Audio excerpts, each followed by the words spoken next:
Hello there guys and welcome back to the channel. So today we're gonna have a discussion about Alliance War and more specifically about Alliance War matchmaking. We're not gonna be looking at all the other things that are wrong with Alliance Wars currently, which I believe is just about everything, starting from defensive tactics to the new change to unit-based potions effectively, to rewards not being worth it, and to Alliance War just feeling stale and boring in general. Now, we're going to talk about matchmaking and change in matchmaking specifically. Now, before I actually get to the main point of the video, it's worth pointing out that I almost effectively got strung down into making this video because I got like a dozen PMs and pretty much everybody's tagging me in line chat rooms to talk about Alliance War matchmaking and how unfair it is that now 15 million alliances are effectively getting matched up against the 30 million alliance and so on and so forth. There are examples as far as 10 million versus 40 million alliance. And obviously a lot of people are pissed off, mainly the people from these lower ranked lower size alliances who are facing much larger opponents. But unfortunately, I'm not gonna try and defend them here because it is inevitable kind of result that has come up with those lower ranked alliances effectively being able to rank much higher consistently in Alliance War seasons for past several seasons due to a bug in Alliance War matchmaking.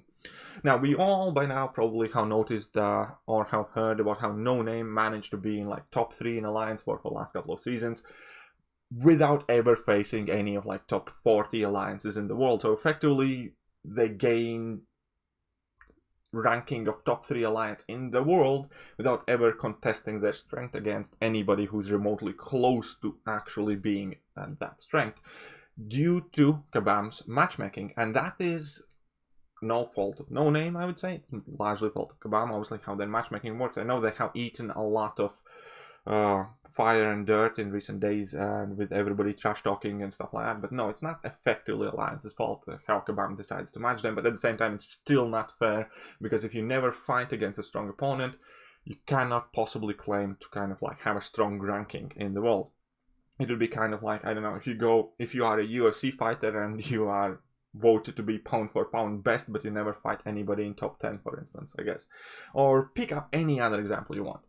But recently something has changed, and Kabam has altered the war matchmaking algorithm. So in my head, war matchmaking algorithm is always some sort of mix and complicated concoction in between alliance size, alliance prestige, alliance war rating, and whatever else have you. I'm not going to try and pretend that I know exactly how it works, because I don't think Kabam knows themselves half the time. But anyways, so let's jump to the forums for the next part of the video here. The base point is that now Alliance War matchmaking has changed, and some parameters of it have been like made less significant, it seems.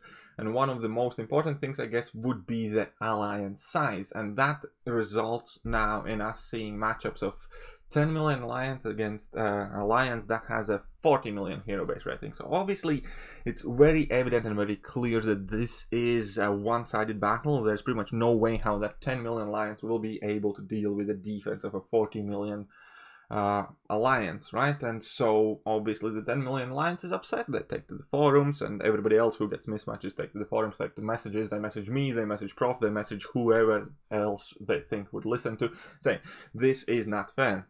However, now I will present my counter argument, because I do think this is fair, and listen this out.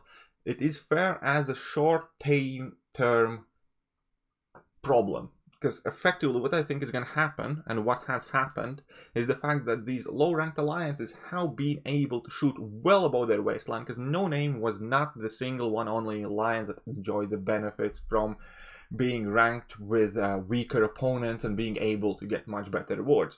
So effectively for every No Name alliance, I believe there to be at least 10 alliances in every bracket below them that also got the same treatment, and then again another 30 in some platinums and another 50 in some other high-ranking gold positions, basically leading with matchups like this. Here we can see that the 10 million alliance has exactly the same war rating as a 40 million alliance. Now, how they are able to achieve that is by winning basically consistently, and or at least same amount as this 40 million alliance was. So what does that mean for the alliance? The previous seasons, they had received weak opponents, kept on winning, and received better rewards than they realistically should have been able to earn. Again, it's not their fault, it's Kabam's mess up, but effectively they are already, so to say, in pluses. Their balance is in plus because they have received more rewards than they would have received normally, or if there wouldn't be this glitch in or problem with Alliance War matchmaking. So currently, let's say instead of 5 TFI basics in the last 2 seasons that they have earned 7 or whatever the example is. So they are in plus. They have already gotten much more rewards than they should have because of the error by Kabam. And in the same situation, we have alliances who have earned less rewards than they should have earned because they were unable to place higher, because these alliances who are lower by hero base rating got preferential treatment effectively and got their rewards. As an alliance, basically effectively the same thing happened to NY. We end up in basically 4th, Masters 4th, even though No Name got the 2nd place rewards. No Name had no business being 2nd, and effectively we should have been at least in the 3rd position, but I'll digress. It's not too important. I definitely have not too much of an issue with that because Alliance War rewards aren't that impressive overall, so I didn't overly panic about it. But the point being is, for every alliance that gets placed higher than they deserve, there's an alliance that gets knocked down lower than they should have placed. And currently these alliances who had received preferential treatment in past 2, 3, 4, whatever seasons are getting these horrible mismatches, and they're gonna get their butts handed to them. However, this is not always going to be the case. Now, as soon as they are going to start losing these wars, so let's say for the next 3-4 wars, they are going to get their butts kicked by much larger alliances, and they're going to drop their alliance war rating and will eventually start to match against alliances of their own size, as well as alliance war rating, which should theoretically equal much more fair alliance war matchmaking. So just because right now an alliance gets overly mismatched after right now changing that algorithm, that's kind of like expected consequence. There is a change to how matchmaking works. Previously it was busted. It might seem that now it has been busted even more, but I would argue that it will only seem that way for the next couple of weeks, whilst the alliance placements normalize to where they should have been in the first place.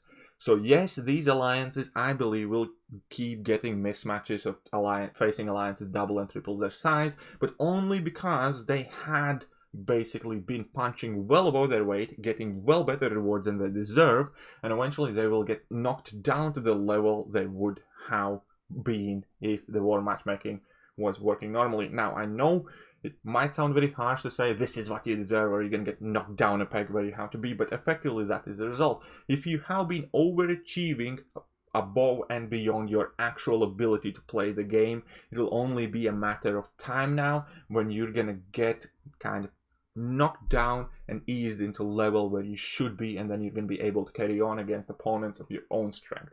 Now, I do not know if this matchmaking system is perfect or there will be any other glitches or problems, but these kind of mismatches is something you normally would expect after a matchmaking system has been altered in case of a major issue where alliances have been overachieving. So I do not think that it is exactly normal for every smaller alliance to yell fall now that they had enjoyed benefits of 2-3 seasons for having much better rewards that they have already collected. So yeah, that is kind of my stance at the moment and my understanding of the situation. Another thing that could kind of like empathize the argument here is somebody collected the prestige of basically top 50 alliances in every of these brackets that have more than 50 masters, so on and so forth. And here we can see that, for instance, in gold 2 you have alliances that have 9,500 prestige. You have alliance that has 4,000 prestige. It is quite evident that an alliance with 4,000 prestige, that would be an alliance where an average member doesn't even have a rank 4 5-star champion. An alliance with 9,000 prestige overall would be an alliance where pretty much everybody in alliance has a set of rank 5s. Now, how can you realistically justify having these alliance play in the same bracket right now? You can't. Those are two very different alliances in two very different stages of the game. 4,000 against like 9,000 prestige. Keep that in mind. And 9,000 prestige is a prestige level that still carries on up until even masters. right? Or even plat 1. And then somebody with 4,000 is kind of like punching in the same weight line. No, there clearly has been an issue with matchmaking where this 4,000 Prestige Alliance has received super easy matchups and had been able to punch way higher than they should have had any right to. So whilst these numbers and all of the war rating numbers equalize, there will be mismatches. That is in fact inevitable consequence in changing war matchmaking algorithms, and it by no means, in my opinion, significantly signal that this new war matchmaking algorithm is somehow very bad or very flawed, or alliance war matchmaking now is gonna absolutely to pot. This is something that has to happen for war matchmaking and for alliance placements to return to normal. So inevitably, yes, there will be a couple of weeks, I don't know, maybe a month of 10 million alliance consistently getting matched against 20, 30 and 40 million alliances, up until such point where the alliance war rating or whatever other stats basically get knocked down to a level where they are facing other 10, 9, 8, 11, 12 million alliances, and those become the fair matches then. So again, I do not elude the possibility that Kabam has made some mistake and there's going to be another way to abuse the system, or there's going to be some other thing that goes wrong. But the main point that I'm trying to say right now is that just because you're mismatched right now doesn't mean that Kabam is doing something very wrong. It's much more likely than your alliance has been overachieving and will get knocked down a bit to the level it should be. Now, I do apologize if I hurt anybody's feelings by saying this. I'm not sorry. That is genuinely what I feel and think is happening. And yeah, I do think that many alliances had been receiving rewards that they should have not been receiving.